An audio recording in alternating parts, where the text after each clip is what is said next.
Okay, Cisco Secure Access. Cisco's slightly late to the party offering for SSE. So it essentially has two halves. It has Secure Internet Access, or SIA, and Secure Private Access, SPA. The SIA part is essentially the evolution of Umbrella. So it's broken down into Essentials and Advantage, as with most other Cisco security solutions.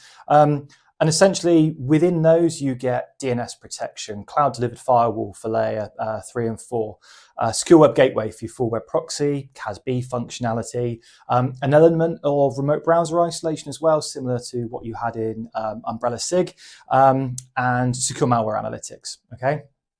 In the Advantage package, it kind of enhances those features predominantly around the cloud-delivered firewall piece. So this moves on to layer 7. It gives you IPS integration. It gives you a lot more kind of granular DLP functionality, and it gives you essentially the full range of remote browser isolation. Okay.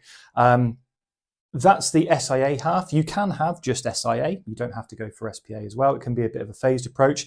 It's a really nice kind of migration path as well for customers that are using Umbrella at the moment and are looking to move on to the SIA platform.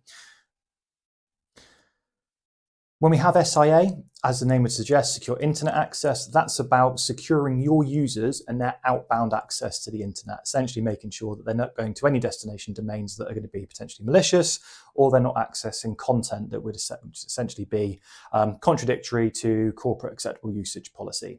So the second half, Secure Private Access, is securing the users when they come in to access your corporate resources. So the SPA side of things is where we look at all the kind of ZTNA functionality, essentially.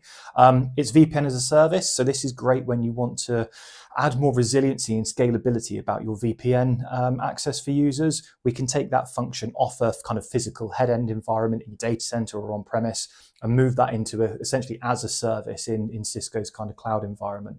ZTNA, as mentioned before, you can do that client-based or clientless, and this is where we can go kind of really granular on that posture assessment to say, you know, what type of devices, what type of browsers have they got to have certificates installed, specific levels of OS version, antivirus, etc., etc. Okay, so that's the kind of really kind of core functionality of it.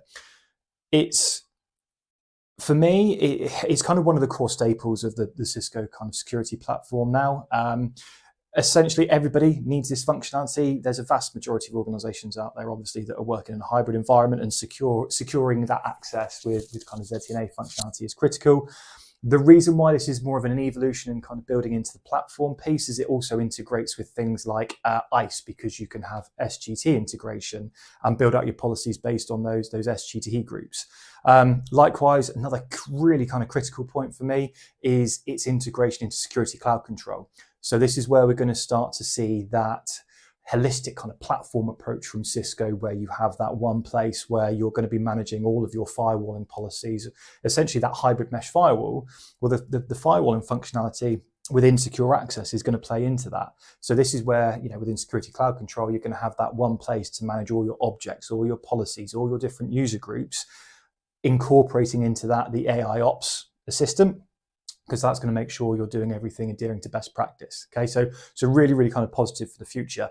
And being a little bit late to the party, being totally honest, Cisco have looked at the other kind of SSE platforms out there, understood what they do well, where they come up a little bit short, and made sure that they can fill out essentially all the different use cases that customers could need. Licensing wise, same as everything with Cisco nowadays, other than the firewalls, it's based on per user licensing model. So the amount of users you have for that outbound internet access piece, you have say if you've got 1,000, you'd have 1,000 there. But if you've only got 500 users that require the remote access piece, you can split them down. So you could say you have 1,000 for SIA and 500 for SPA. Really nice and straightforward. Again, this is a kind of critical component and probably the main product that you'll find within the user protection suite as well. Some really interesting kind of promotions on around that at the moment. So any questions about secure internet access, secure private access, or anything in the Cisco security portfolio, please feel free to give me a shout. Thanks very much.